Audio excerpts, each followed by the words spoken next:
Assalamualaikum warahmatullahi wabarakatuh. Halo adik-adik, selamat belajar di rumah ya. Bersama saya, belajar matematika jadi lebih asik.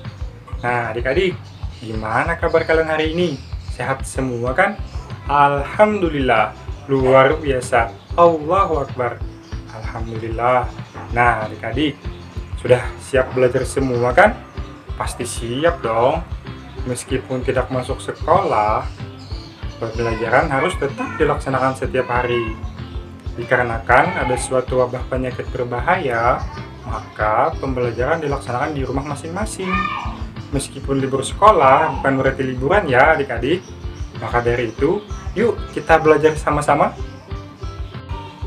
Kali ini, kakak akan membahas teorema Pythagoras. Di antara kalian pasti ada yang bertanya, teorema itu apa kak? Terus siapa sih Pythagoras ini? Nah, sebelum kita mempelajari lebih jauh, kakak akan kasih tahu terlebih dahulu nih tujuan pembelajaran kita pada hari ini, yaitu diberikan gambar segitiga siku-siku, siswa dapat menentukan panjang sisi yang belum diketahui menggunakan konsep teorema Pythagoras. Sekarang kita memasuki kegiatan inti ya. Nah, adik-adik, di dalam matematika, teorema itu adalah suatu pernyataan yang harus dibuktikan kebenarannya. Sedangkan Pythagoras adalah seorang matematikawan yang berasal dari Yunani yang menemukan hubungan panjang antara sisi-sisi pada segitiga siku-siku. Nah, pada zaman dulu, teorinya ini dipakai untuk membuat piramida adik-adik. Coba deh adik-adik lihat piramidanya. Wah, bagus ya piramidanya. Nah, itu tidak terlepas dari perhitungan yang akurat menggunakan konsep teorema Pythagoras. Seperti itu adik-adik. Nah adik-adik, teorema Pythagoras seperti yang kakak jelaskan tadi, teorema itu harus dibuktikan kebenarannya. Nah, teorema Pythagoras ini akan kita buktikan ya. Tapi sebelumnya, kakak ingin kasih tahu terlebih dahulu nih gambaran umum mengenai teorema Pythagoras. Nah, teorema Pythagoras ini membahas tentang segitiga siku-siku, seperti ini. Nah, pasti kalian semua sudah sering lihat kan? Nah, isi dari teorema Pythagoras ini adalah hubungan antara sisi-sisi pada segitiga siku-siku. Apakah hubungannya? Hubungannya adalah kuadrat panjang sisi miringnya itu sama dengan jumlah kuadrat panjang sisi-sisi lainnya, atau jumlah kuadrat dari sisi tegaknya dengan sisi alasnya. Nah adik-adik, agar kalian dapat memahami teorema Pythagoras ini dengan baik, maka ada beberapa materi nih yang harus kalian ingat lagi. Yang pertama, segitiga. Segitiga yang berlaku pada teorema Pythagoras ini haruslah segitiga siku-siku. Yang kedua, tentang sudut. Yang ketiga, tentang aljabar, yaitu menentukan persamaan satu variabel. Yang keempat, bentuk kuadrat. Yang kelima, bentuk akar. Dan yang keenam, operasi sederhana pada operasi kuadrat dalam penjumlahan. Maka yang diprioritaskan terlebih dahulu adalah kuadrat. Nah, kalau kalian lupa dengan materi-materi tersebut, kalian bisa buka lagi ya pada buku catatan kalian pada materi dan kelas sebelumnya. Gimana? Kalian sudah siap mempelajari teorema Pythagoras? Pasti siap dong. Nah, adik-adik, intinya teorema Pythagoras ini menyatakan hubungan tentang panjang sisi-sisi pada segitiga siku-siku antara sisi miringnya dengan sisi-sisi lainnya, yaitu sisi tegaknya dan sisi alasnya. Nah, misalkan kakak punya segitiga siku-siku seperti ini. Sisi tegaknya kakak namai sisi A, sisi alasnya kakak namai sisi B, dan sisi miringnya kakak namai sisi C. Jadi, hubungannya menurut teorema Pythagoras adalah C kuadrat sama dengan A kuadrat tambah B kuadrat. A dan B boleh kita tukar ya, artinya dia boleh yang mana saja. Yang jelas, dia adalah sisi lainnya yang bukan sisi miringnya. Sedangkan sisi C adalah sisi miring segitiga siku-siku yang terletak di depan sudutnya, seperti ini. Nah, kalian pasti penasaran kan, kenapa kok terjadi hubungan antara C kuadrat sama dengan A kuadrat tambah B kuadrat? Maka dari itu, sekarang kita buktikan ya. Oke adik-adik, nah sekarang kita mulai buktikan. Perhatikan gambar segitiga berikut ini. Pada segitiga ini, sisi tegaknya akan kakak namai sisi A. Sisi alasnya kakak namai sisi B. Sisi miringnya kakak namai sisi C. Oke, sampai sini sudah bisa paham kan? Nah, langkah selanjutnya, pada sisi A akan kakak beri persegi dengan panjang sisi A, seperti ini. Selanjutnya, pada sisi B akan kakak buat persegi dengan panjang sisi B, seperti ini.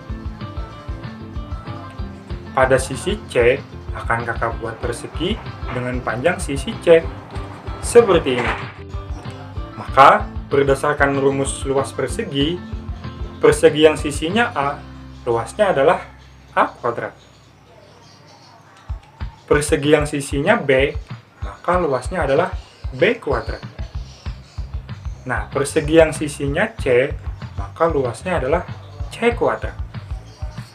Oke, sampai di sini bisa dipahami kan? Nah, langkah selanjutnya, pada persegi yang luasnya A kuadrat, akan kakak buat persegi dengan potongan kecil dengan ukuran yang sama besar, seperti ini. Yang persegi luasnya B kuadrat juga seperti ini. Dan sisi yang C juga seperti ini. Oke, langkah selanjutnya, persegi yang luasnya A kuadrat akan kakak beri warna biru, seperti ini. Persegi yang luasnya B kuadrat akan kakak kasih warna hijau, seperti ini. Nah, selanjutnya persegi yang luasnya C kuadrat kita biarkan tanpa warna ya. Nah, seperti ini kita biarkan tanpa warna. Sampai sini bisa dipahami kan? Nah, langkah selanjutnya, coba adik-adik perhatikan persegi yang berwarna biru. Nah, pada persegi yang berwarna biru ini, keseluruhannya akan kita pindahkan ke persegi yang C, seperti ini. Nah, langkah selanjutnya, coba adik-adik perhatikan persegi yang berwarna hijau. Pada persegi yang berwarna hijau, total potongannya adalah sebanyak 9 potong. Nah, kita lihat lagi, persegi C itu masih ada yang kosong, yaitu sebanyak 9 potong. Nah, maka persegi yang berwarna hijau ini, keseluruhan potongannya dapat kita pindahkan ke persegi C, seperti ini. Nah, coba adik-adik perhatikan, apa yang dapat kalian simpulkan? Iya, betul sekali. Nah, jadi ketika persegi yang luasnya A kuadrat, kita jumlahkan dengan persegi yang luasnya B kuadrat, akan menghasilkan persegi yang luasnya C kuadrat, seperti ini. Nah, sehingga dapat kita simpulkan A kuadrat tambah B kuadrat sama dengan C kuadrat, atau C kuadrat sama dengan A kuadrat tambah B kuadrat. Nah, sampai di sini artinya kita sudah selesai membuktikan teorema Pythagoras, adik-adik. Nah, adik-adik, kita sudah belajar teorema Pythagoras dan kita sudah membuktikannya ya. Berarti sekarang kita sudah bisa gunakan rumusnya ya. Tapi gimana Kak cara memakai rumusnya? Nah, sekarang coba perhatikan segitiga berikut ini. Nah, pada segitiga ini, sisi AC sama dengan 12 cm. Sisi BC sama dengan 9 cm. Yang harus kita cari adalah sisi AB. Nah, sekarang adik-adik perhatikan lagi ya segitiga ini. Nah, pada segitiga ini, kita lihat bahwa AC dan BC itu adalah sisi tegak dan sisi alasnya. Sedangkan sisi AB adalah sisi miringnya. Nah, berdasarkan isi dari teorema Pythagoras, yaitu kuadrat dari panjang sisi miringnya sama dengan jumlah kuadrat dari panjang sisi-sisi lainnya. Maka, pada soal ini dapat kita tulis menjadi AB kuadrat sama dengan AC kuadrat tambah BC kuadrat. Oke, nah karena AC sama dengan 12, maka AC-nya dapat kita ganti menjadi 12, sehingga AC kuadrat menjadi 12 kuadrat. Selanjutnya, BC-nya sama dengan 9 cm. Karena BC kuadrat, maka kita dapat tulis menjadi 9 kuadrat.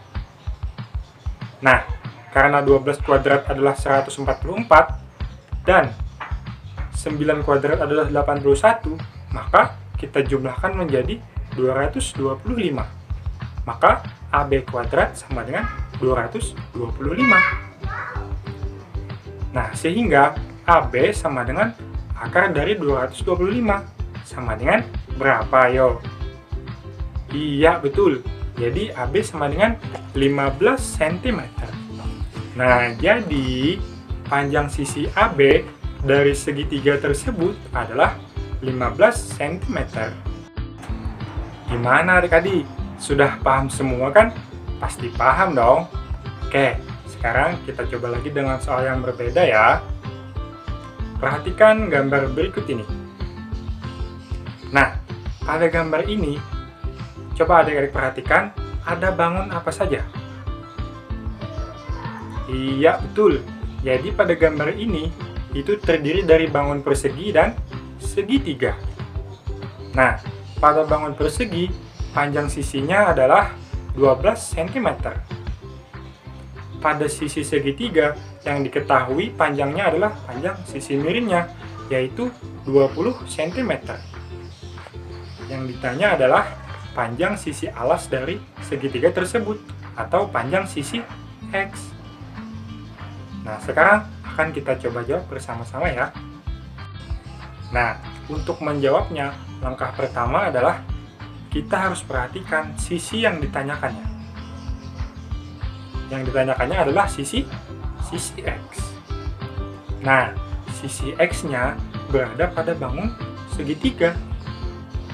Berarti bangun yang pertama kali harus kita perhatikan adalah bangun segitiga. Oke, sekarang kita perhatikan bangun segitiganya. Nah, pada bangun segitiga tersebut, panjang sisi miringnya adalah 20 cm. Panjang sisi alasnya adalah yang mau kita cari. Ternyata ada satu sisi yang belum diketahui, yaitu sisi tegaknya. Nah, sebelum kita mencari panjang sisi X, maka kita harus mencari panjang sisi tegaknya dulu. Untuk menentukan panjang sisi tegak segitiga tersebut, kita harus perhatikan sisi dari persegi tersebut. Karena sisi tegak segitiganya juga merupakan bagian dari sisi persegi. Karena sisi perseginya 12 cm, maka panjang sisi tegak dari segitiga tersebut juga 12 cm. Seperti ini. Nah, sekarang kita sudah temukan panjang sisi tegaknya 12 cm, panjang sisi miringnya 20 cm. Artinya, sekarang kita dapat menggunakan konsep teorema Pythagoras untuk menentukan panjang sisi X-nya. Oke, karena sisi miringnya adalah 20 cm, sisi tegaknya 12 cm, dan sisi alasnya adalah sisi X, maka dapat kita tulis menjadi 20 kuadrat sama dengan 12 kuadrat tambah X kuadrat. Nah, sekarang kita hitung ya. 20 kuadrat adalah 400. 12 kuadrat adalah 144. X kuadrat tetap. Nah, sekarang kita balik ya. 144 tambah X kuadrat sama dengan 400. Nah, sekarang kita pindah yang 144-nya ke ruas kanan. Menjadi X kuadrat sama dengan 400 kurang 144. Seperti ini. 400 kurang 144 sama dengan 256. Maka X kuadrat sama dengan 256. Nah, untuk menentukan X-nya adalah X sama dengan akar dari 256. Seperti ini. Nah, akar dari 256 sama dengan berapa, yo? Iya, betul.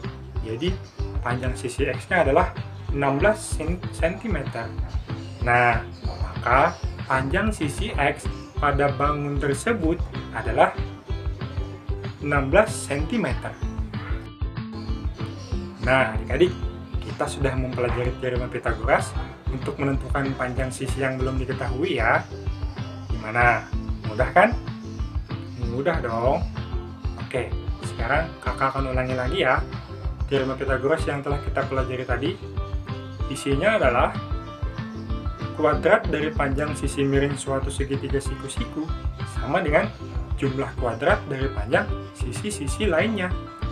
Atau, jika kakak punya segitiga seperti ini, sisi tegaknya kakak namai sisi A, sisi alasnya kakak namai sisi B, dan sisi miringnya kakak namai sisi C, maka berdasarkan bunyi teorema Pythagoras, hubungannya adalah C kuadrat sama dengan A kuadrat tambah B kuadrat.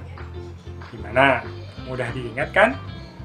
Nah, adik-adik, agar kalian dapat memahami teorema Pythagoras ini dengan baik, kalian harus kerjakan nih soal-soal berikut ini. Kakak akan tampilkan ya. Ini dia soalnya.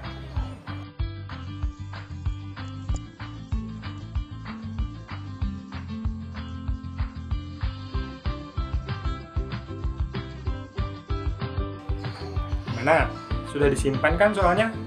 Oke, bagus. Nanti jawabannya dijawab sendiri-sendiri ya. Bisa kalian kirim lewat grup WhatsApp. Oke adik-adik, sampai bertemu di video selanjutnya ya. Jangan lupa belajar hari ini. Wassalamualaikum warahmatullahi wabarakatuh. Terima kasih.